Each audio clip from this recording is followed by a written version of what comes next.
building the rough frame for a door opening. In our project, we have a front door and an interior door that goes into a room. These are the parts of a door frame. You have a full-length stud, and in this case we call it a king stud, next to a stud that's cut shorter. It's called a trimmer.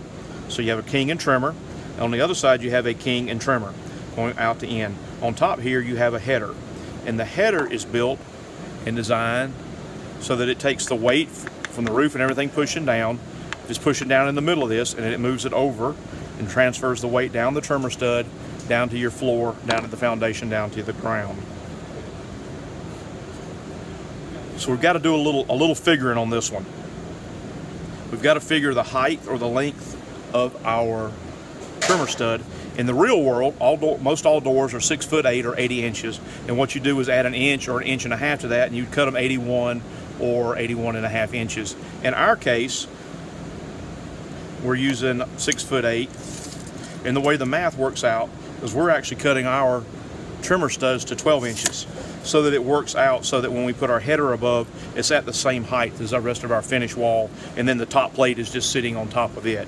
It makes it a little easier for the purposes of our model. In the real world, you would actually, the header would be down a little bit, and then you would have a few cripple studs across the top, approximately about 6 inches long each. So the first thing you're going to need, or the pieces you're going to need, is you're going to need full-length studs that are 14.5. You're going to need trimmer studs that are at 12 inches, and then all you're actually going to do is pair them up and nail them together.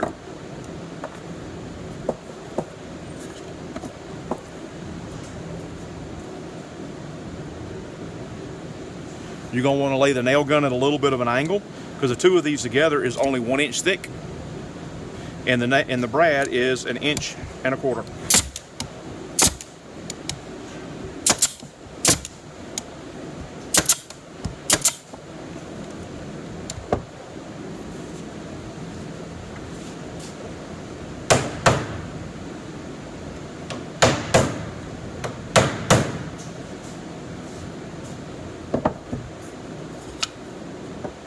There's one.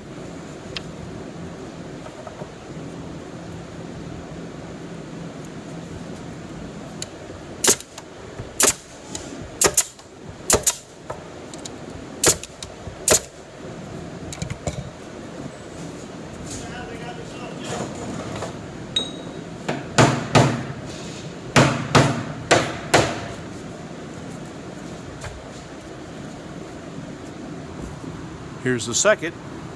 Now we have to assemble the header. And the way we assemble the headers is we start with a piece flat, one on either side standing up,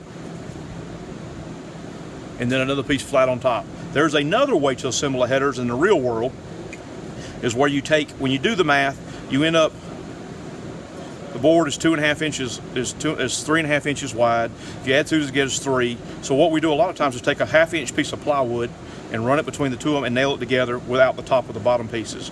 In our case, we're going to use tops and bottoms. What I usually do to do this is I start with 2 standing up, if they will cooperate, and I focus on one side at a time. I line up one side, hold it in place,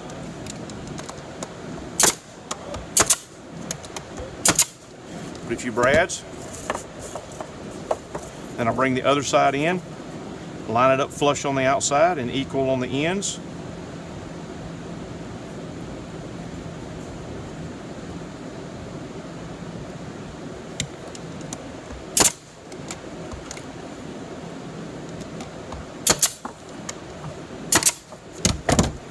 Then you flip it over, flush on one of them. If you go to do this and the boards don't line up real good, you can take and pry these apart. A lot of times you can take a hammer and stick it in there and pry it apart, or either take them and squeeze them together with your hands, but they need to line up flush.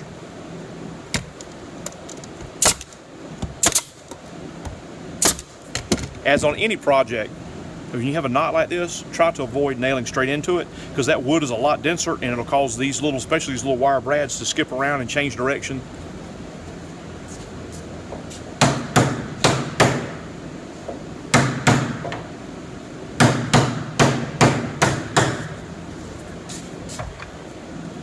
flattened out and flushed all my brad heads.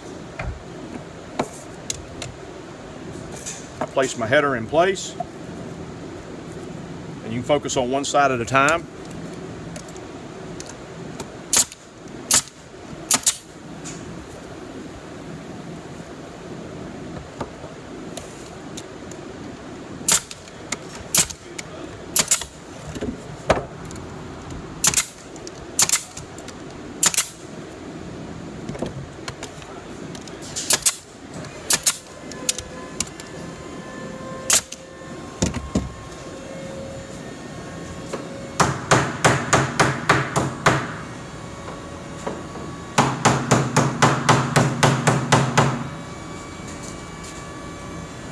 And I have flushed all of them with my hammer.